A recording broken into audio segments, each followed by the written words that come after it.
Hello guys, this is Sakafusi and I will tell you in 30 seconds everything you need to know for game week 23. Triple up on Arsenal defense by Fernandes and Mbeumo, but not now because they play against Arsenal away. Haaland is out of form, but he is still the best player. If you need to know more details about this, keep watching the video until the end. FPL is suddenly getting more interesting with AFCON players coming back, Fernandes returning, Chelsea and United hiring new managers, and some key transfers happening, like Semenyo and Gay to Manchester City. That's a nightmare for statistical models, but let's see the numbers. Manchester City has the best attack in the league so far with 1.7 expected goals per game. Chelsea and United follow them. Arsenal has the best defense with 0.6 expected conceded per game. Newcastle, Liverpool and City also have decent defenses, but Arsenal is on another level. If teams keep performing like this, then we can predict how many clean sheets each team will keep in the next 5 games. Arsenal has a 41% probability of keeping a clean sheet against Manchester United on game week 23. Overall, they are expected to keep 2.4 clean sheets over the upcoming 5 fixtures. Using expected goals, we can also calculate fixture difficulty rating for scoring goals. Chelsea has the easiest fixtures in the next 5 games. In game week 23, they play against Crystal Palace. Their FDR is 0.88. That means that they are expected to score 12% fewer goals than their season average. Overall, in the next 5 games, Chelsea's FDR is 1.16. We will see their best assets later.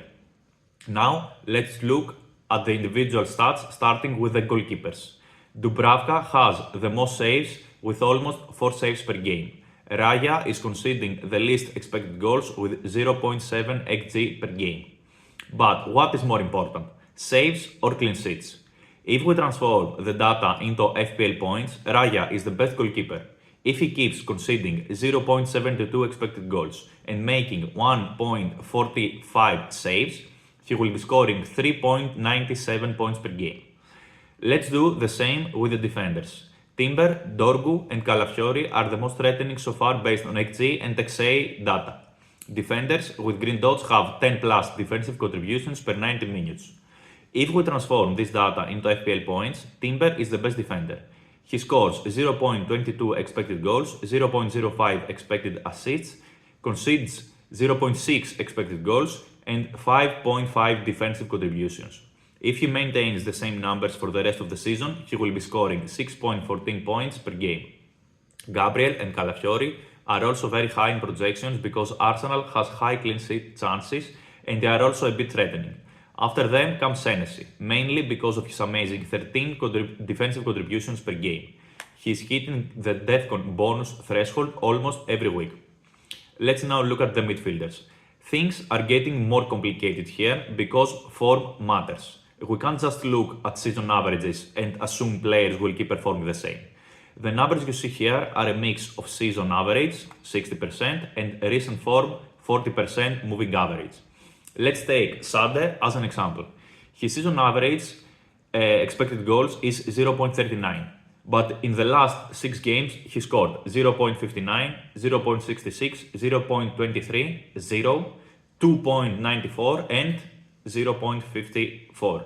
Based on his season average and recent form, my model expects him to score 0.51 expected goals per 90, which makes him the most threatening midfielder right now. If we transform this data into FPL points, Bruno Fernandes is the best midfielder at the moment. He has 0.23 expected goals, 0.45 expected assists, and 10 defensive contributions per 90. If he maintains this performance, he will score 6.9 points per game. Mbeumo is also very high in projections. United have played just 1 game with Carrick as manager. The sample is small, but we saw some things. He used a 4-5-1 formation with Ahmad and Dorgu on the flags, Fernandes as the number 10 and Mbeumo as the 9. That's great news for Fernandes and Mbeumo. This formation fits them and enables them to make attacking returns. However, it seems very bad for Cunha. I don't know how Carrick will fit him into the team, so I would avoid Cunha at this point.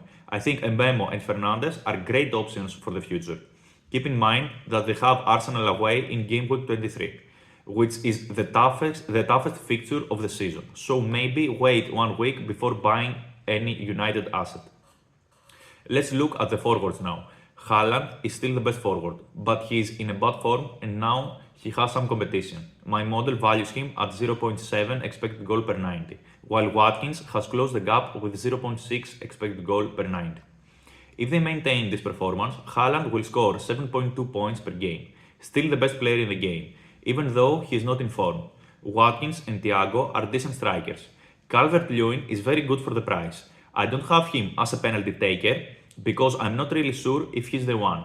If he is also on penalties, he could be the best budget option right now.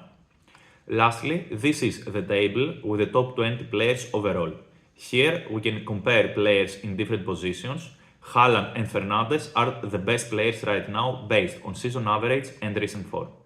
If we assume that my projections are accurate, this is the best team you can make for the next 5 game weeks. I have some alternatives on the right sidebar. They are not bench players, as some people mentioned in the comments, they are alternatives. They are almost equal to the main team. I am using them because someone may not have the money or the slots for the exact same team, or maybe someone simply doesn't like a player in this team and prefers the alternative. Thanks for watching, guys. Good luck to your team and many green arrows. Don't forget to like the video and leave a comment if you have any questions. Good luck.